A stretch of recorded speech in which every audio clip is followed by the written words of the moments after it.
Hello everyone from this side Adarsh Kumar.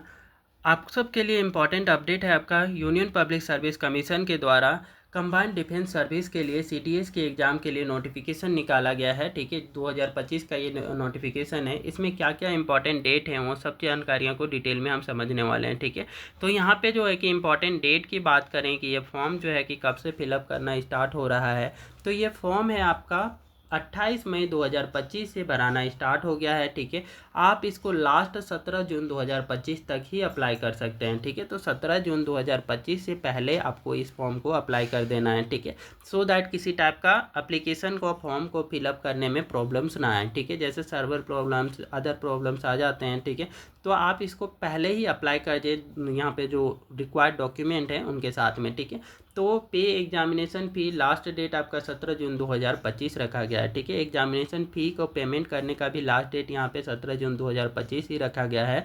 और इसका correction date जो दे रखा है वो एज पर दी शेड्यूल होगा कि आपको फॉर्म फिलअप करने में किसी टाइप की मिस्टेक हो जाती हैं तो आप उसको इसका जो यूपीएससी का जो आपका करेक्शन का डेट का जो शेड्यूल है उसी के आधार पे उसी डेट में आप इसको करेक्ट कर पाएंगे। ठीक है, एग्ज़ाम डेट की बात करें तो एग्ज़ाम आपका डिसाइडेड है 14 सितंबर 2025 को। ठीक है, 14 सितंबर को यहाँ पे यूपीएससी के द्वारा जो सीडीएस का एग्ज़ाम है, ठीक है, कंबाइंड डिफेंस सर्विस का, उसका एग्ज़ाम आपका कंडक्ट करवाया जाएगा। ठीक है, admit card available before the exam. ठीक है, इसका जो एडमिट कार्ड है एग्ज़ाम के नियरली 10 दिन या 12 दिन या फिर आपका 4 दिन पहले अवेलेबल करवा दिया जाता है इनके ऑफिशियल वेबसाइट पे। ठीक है, वहाँ से जाकर के आप इसको डाउनलोड कर सकते हैं। ठीक है, उसके बाद में आपका सेंटर ये सारा चीज़ चेक कर सकते हैं कि सेंटर कहाँ पे मिला है और फाइनली एग्ज़ाम के लिए जा सकते हैं। ठीक है, तो यहाँ पे ये इम्पॉर्टेंट डेट में इन्होंने जानकारी बता रखी थी। अब आते हैं एप्लीकेशन फ़ी का बारे में। ठीक है, इससे पहले एक बार वीडियो को लाइक कर दें और चैनल को सब्सक्राइब कर लें सो दैट इस टाइप का जो भी गवर्नमेंट जॉब से रिलेटेड नोटिफिकेशंस आते हैं वो सबसे पहले आपको प्राप्त हो। ठीक है,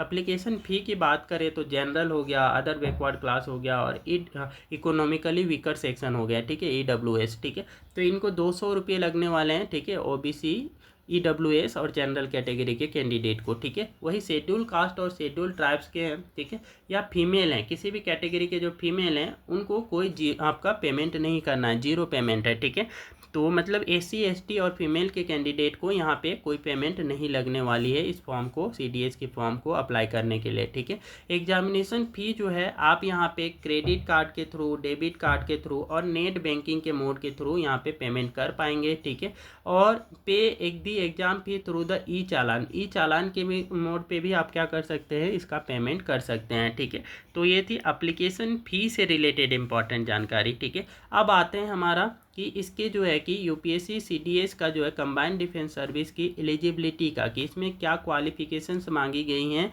यहाँ पे फॉर्म्स को अप्लाई करने के लिए। ठीक है, तो यहाँ पे इंडियन मिलिट्री एकेडमी में एडमिशन लेना चाहते हैं। ठीक है, तो इसके लिए आपको क्या है, bachelor degree in any streams. ठीक है, एनी स्ट्रीम्स, तो आपका बैचलर डिग्री होना चाहिए। ठीक है, इंडियन मिलिट्री एकेडमी में आप जाना चाहते हैं तो इसके लिए बैचलर डिग्री ग्रेजुएशन होना चाहिए किसी भी आपका स्ट्रीम से। ठीक है, और यहाँ पे बात करें ओटीए में, ठीक है, ऑफिसर ऑफ ट्रेनिंग एकेडमी, ठीक है, तो इसमें जाना चाहते हैं। ठीक है, ऑफिसर्स ट्रेनिंग एकेडमी में, ओटीए में। ठीक है, तो इसके लिए जो यहाँ पे मांगा गया है क्वालिफिकेशंस वो भी बैचलर डिग्री ही है। ठीक है, तो बैचलर डिग्री आपके पास है तो आप क्या है, ओटीए के लिए या फिर इंडियन मिलिट्री एकेडमी के लिए भी आप यहाँ पे अप्लाई कर सकते हैं। ठीक है, आईएमए और ओटीए के लिए। ठीक है, और बात करें कि नेवल एकेडमी में आप जाना चाहते हैं, ठीक है, नेवी में जाना चाहते हैं तो ठीक है, तो नेवल एकेडमी के लिए भी यहाँ पे बैचलर डिग्री इन इंजीनियरिंग मांगा गया है। ठीक है, इंजीनियरिंग में आपका बैचलर डिग्री होना चाहिए। ठीक है, और ये आपका इंडियन मिलिट्री एकेडमी और ओटीए के लिए जो था officer of training academy, officer training academy में, वहाँ पे आपका कोई डिग्री जो है कि बैचलर केवल होना चाहिए, ग्रेजुएशन होना चाहिए, तो उसके लिए अप्लाई कर सकते थे।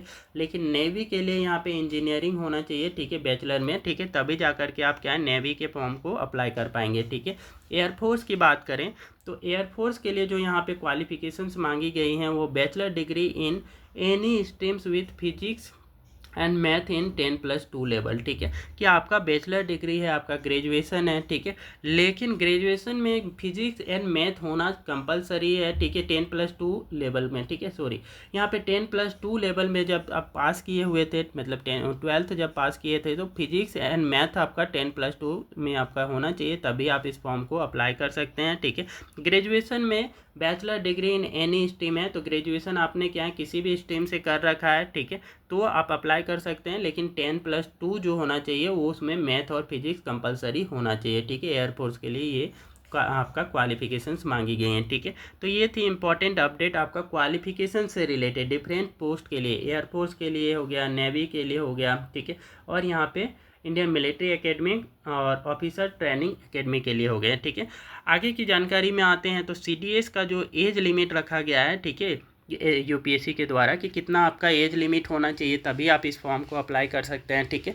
तो यहाँ पे एज लिमिट जो है 1 जुलाई 2025 के आधार पे रखा गया है कि 1 जुलाई 2025 को मिनिमम आपके 20 साल होने चाहिए, ठीक है। 20 साल से ज़्यादा हो रहा है तो आप इस फॉर्म को अप्लाई करने के लिए एलिजिबल नहीं होंगे, ठीक है। तो मिनिमम 20 ईयर आपका मांगा हुआ है, ठीक है, और इससे कम है तब भी आप इस फॉर्म को अप्लाई नहीं कर सकते हैं, ठीक है।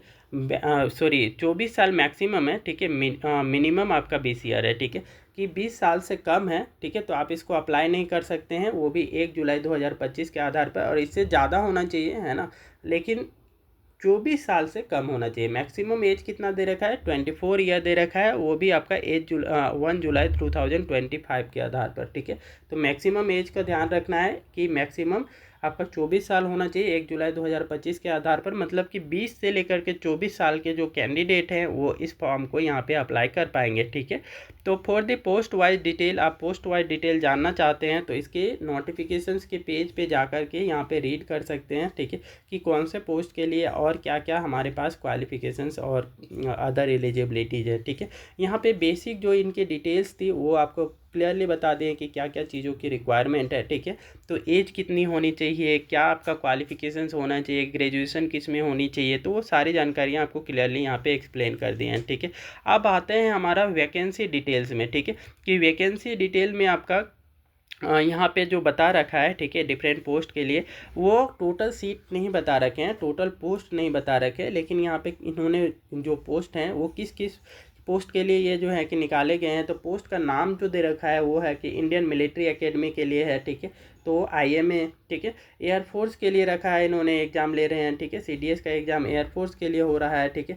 और यही आपका इंडियन नेवल एकेडमी के लिए लिया जा रहा है, ठीक है। जो भी कैंडिडेट यहाँ से आपका पास होंगे, ठीक है, इस एग्ज़ाम को पास करेंगे, एंट्रेंस एग्ज़ाम, ठीक है, तो उसके बाद में इन एकेडमीज में जाएंगे, वहाँ से इनको ट्रेनिंग मिलेगी, ठीक है। उसी के साथ में आपका ऑफिसर ट्रेनिंग एकेडमी OTA के लिए भी आपका ये एग्जामिनेशन कंडक्ट करवाया जा रहा है, ठीक है। उसके बाद में फाइनली एक ऑफिसर आप यहाँ से बन जाते हैं, ठीक है। तो ऑफिसर के लिए जो है कि ये सबकी जो पोस्ट है वो आपका लिखा हुआ है, मतलब कि जल्दी ही नोटिफाई कर दिया जाएगा इनके द्वारा, ठीक है, कि कितने पोस्ट के लिए ये एग्ज़ाम को कंडक्ट करवा रहे हैं, ठीक है। तो ये थी पोस्ट से रिलेटेड इंपॉर्टेंट अपडेट, ठीक है। तो इस टाइप की और भी गवर्नमेंट जॉब रिलेटेड नोटिफिकेशंस के लिए कृपया वीडियो को लाइक करें, शेयर करें और चैनल को सब्सक्राइब कर लें।